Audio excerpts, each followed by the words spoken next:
It comes to my attention that I have a particular phrase that I use that is very enlightening to people, and it's more important than I think most people realize in being able to actually have a relationship. What I see couples doing for sometimes decades and decades, they will not speak the truth about what they're feeling, and they will ignore their partner's feelings about things in order to maintain the facade that you actually have a relationship. Because when you're not telling the truth, when you are hiding yourself, that's not really a relationship. I'm Melody Brooke. I'm a licensed physician, counselor, marriage and family therapist, and mom and grandmom and et cetera, and also an actor and filmmaker. And for 30 years plus, I've worked with clients to help them build better lives for themselves and know themselves better and grow and have more meaningful relationships, both inside a marriage and a coupleship and in their daily lives.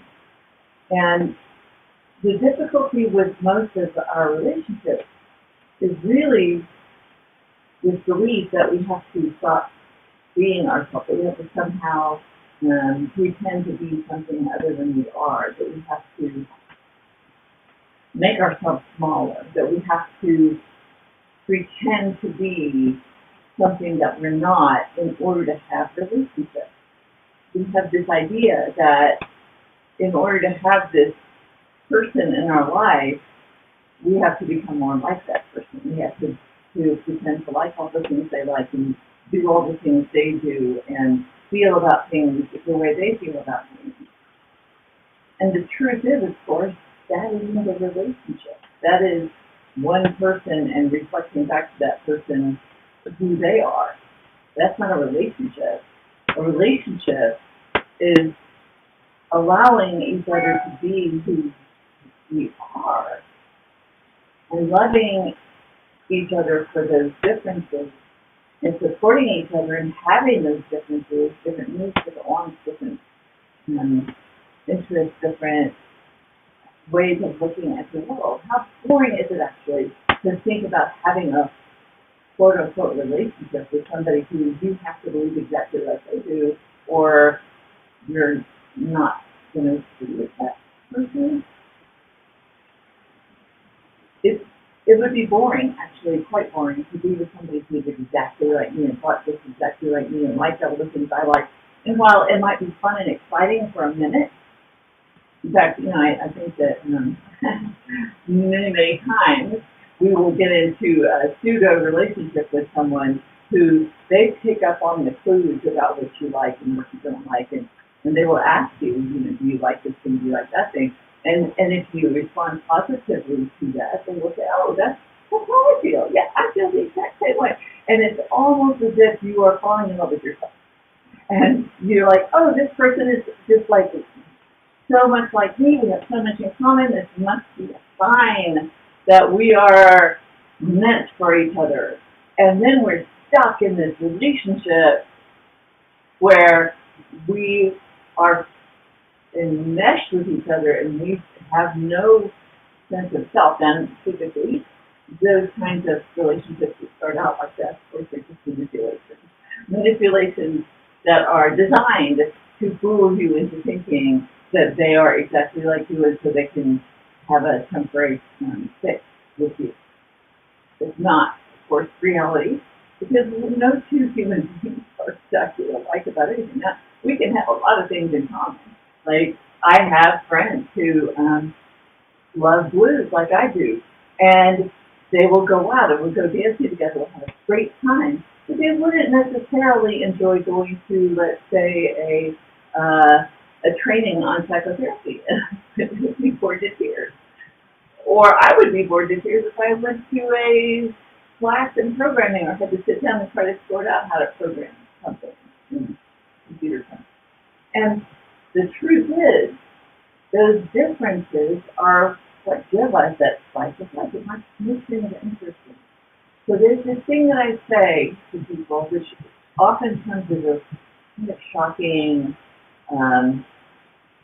awareness, which is in order to actually have a connection with another human being, you have to risk the relationship.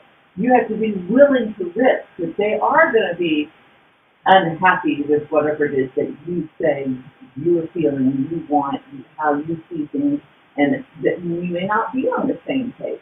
And, it's okay not to be on the same page. I mean, often we will get in relationships where it's like there's all these things that we have in common. Maybe one thing that is a deal breaker, but we pretend it's not. We pretend that this one thing about this person is not going to make it so we can have a long-term happy life with them. For example, you might fall in love with somebody and have all these things that you both feel like so great about, and all of a sudden one of you wants a polyamorous relationship. The other one does not. And so what the other one that does not will try really hard to embrace the polyamorous lifestyle because you don't want to lose this person that they feel so connected to. Or the polyamorous person will try really hard to be monogamous and only focus on this one person, only to find themselves miserable. And when we speak the truth, of course, about what we don't want, and we know that it's going to displease the other person, it feels as if you have to do that to maintain a relationship. Because if you're lying, you don't really have a relationship. If you're speaking against what your own body spirit needs and go along with someone else, what you've done is you have lost the relationship with yourself. You have sacrificed yourself to the relationship with another person, and you lost that relationship of loving connection, supporting, truth with yourself. And in doing that, you set yourself up for shame, anger, betrayal, resentment, and just depression, anxiety. All these feelings that we have, if we are willing to look at them, a lot of times they will take us to a truth that we have denied, a truth that we haven't spoken, something that we are worried that if we speak it will cause us disconnection. And so we try to repress it and put it down because we don't want to lose the connection with this person, when in fact we've already lost connection with that person. We've already lost. If we feel like this person can't accept our truth, can't accept that our way of being and perceiving things is, and what we need is different than what they need. And oftentimes it will mean, if you face that truth, that is the end of this relationship in this current form. And that is a very difficult thing for some of us, especially when we've been attached for decades with another person, only to discover, whoa, this person really wants to have sex with other women. Oh, this person really wants to live in another country when I don't want to leave my family. I'm right here in loving being with my family.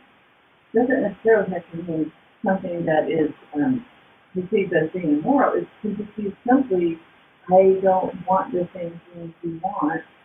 And while that is supremely sad, especially when you've lived perhaps what is your whole life with this person, going into old age together, and suddenly you find yourself having to make a choice between letting go of that person that you love and accepting the truth that you want different things. Sometimes it's such a simple thing as, I really only can be happy if I am living in the mountains. The only place I feel joy, the only place I feel connected and alive is connected to spirit, and yet my partner really wants to live in the city and be around all those people and activities and cultural stuff. And that is not what's going to make me happy. And that means I'll have to choose between what I know is right for me and this person who has a different sense of what's right for them. And those kinds of choices, heartbreaking. And yet, it is our truth, and denying that truth actually sets us up to destroy the relationships that we have with our very self. And there is no more important relationship than what you have with yourself. And lying and pretending and denying and shutting down and escaping and running from that truth, it's a setup. Often I see people doing this for entire lifetimes, decades and decades and decades, until suddenly they find themselves, they lived a life where they were dishonest, and dishonest to the person that they loved dearly. And if you really want a relationship, which a relationship really is about being able to hold in context with this person's love, this person's life, this person's goals, dreams, what makes them happy is important to me. As important as what I want to feel need. No less, no more, but as important as what I need, what I want, what feeds me, what helps me become more of who I am. And oftentimes, those two things are not going to mean walking in the same path. And so many times we have this idea that in order to be okay with that, we have to see the other person as a bad guy because they've chosen in a way that I didn't like. But it is possible to recognize and accept that that person that you love has different things that you need and want. And while I may be unhappy and feel like I was deceived because perhaps they didn't tell me for decades, it happened to me. And yet, the truth is they finally choose the courage to honor themselves. And while it's heartbreaking and I do feel deceived, and it's likely that another person might feel deceived, the truth is they did the best they could with the conflicts that they had inside of them. And then in order for them to honor themselves, they had to speak up. They had to say what they really felt, what they really needed. And I can stay in relationship with this person. I don't have to see them as a bad person just because they were finally strong enough to step into their own truth. Yes, I'm going to be aggrieved. Yes, I'm going to be sad. I might even be angry, and I might even feel defeated. And I can still love that person and see the truth is that I can stay in a relationship with you. I don't have to hate you. I don't have to reject you. I don't have to think you're that person. I don't have to see you as the enemy. I can accept the heartbreak that freeing you to go on your path frees me to go on my path. And I can still love you and support you and want the best for you. And perhaps I'll find someone else who wants to walk the path with me. They don't.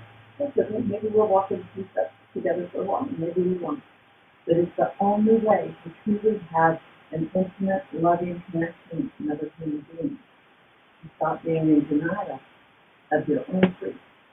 Being honest and open and clear about what matters to you, what you need, what's going to bring you joy, and listening, moving into your body, spirit, awareness of right to you, learning how to do that, so that you can step into yourself, so that you can step into your own self-love, so that you can live the life that you were brought here to live. I'm Melody Brooks.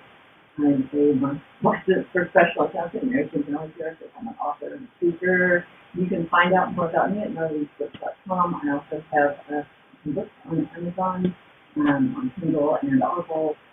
And I would love to hear you talk about anything that's troubling you that you would love to have me address. So please share this with anyone you think it might be worthwhile for them to hear. And also, you can leave me a message. If you don't want to put it out publicly, you can send me a messenger message and let me know. any topics that you would like me to discuss. Because every week, I'm like, what am I going to talk about this week? And of course, I'm always inspired by something that's happening to my clients. But I'd love to have additional inspiration. And I will see you next week. I'm here every Tuesday at 4 p.m. Central Standard Time.